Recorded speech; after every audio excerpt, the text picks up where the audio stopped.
પૈસાવાળું બનવું છે તો ઓછા સમયમાં નિર્ણય લો, કારણ કે ઓછો સમયની અંદરમાં તમે સક્સેસ મેળવી શકો છો. પણ કામ કરવાની અંદરમાં જો તમે નિર્ણય નથી લેતા તો તમારો કિંમતી સમય બગડી રહ્યો છે.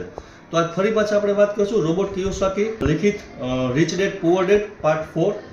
આજે આપણે વાત કરીશું કે રિચ ડેડ પુઅર ડેડ, કે લેખક છે તે રિચ ડેડ એના મિત્ર માઇકને એના પપ્પાને તે રિચ ડેડ માને છે અને પોતાના પપ્પાને તે પુઅર ડેડ માને છે.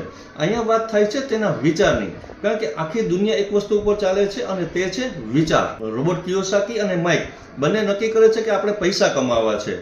તો કે રોબર્ટ કિયોસાકી કહે છે તો કે કામ કરીએ, આપણે તારા પપ્પાને મળીએ અને કઈ રીતે આપણે પૈસાવાળા બનશું તેની આપણે ચર્ચા કરીએ. તો પોતે રિચ ડેડ પાસે જાય છે અને કહે છે કે અમારે પૈસા કમાવા છે, અમારે શું કરવું.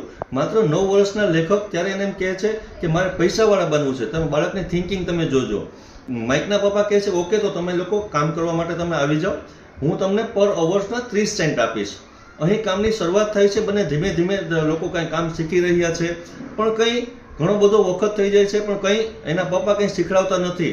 એટલે બંને જણા જાય છે એના પપ્પા પાસે કે અમને તમે કંઈ શીખવાડતા તો નથી, અમે શું શીખવું. તો રિચ ડેડ એમ કહે છે કે તમે એવા લોકોમાંથી આવ્યા છો કે જે પોતાને પૂરતું વળતર નથી મળતા, તો આવાજ ઉપાડે છે અને કંઈક આગળ લઈ આવે છે કે તમે શું શીખાડ્યું પપ્પા. તો માઇક બહુ ગરમ થઈ જાય, પપ્પા તમે રોજ કામ કરીએ છીએ, ધૂળની સાફ સફાઈ કરીએ, આમાં કંઈ નથી શીખા. તો રિચ ડેડ કેમ છે કે હું તમને પ્રવચન આપું, વાતું કરું તો જ શીખો છો તમે? ના, એવું નથી. તમે કામમાંથી તમે શીખાશો. ઘણું બધું તમે કામ શીખાશો. આ તમને અત્યારે ખબર નહીં પડે, આગળના સમયમાં ખબર પડશે.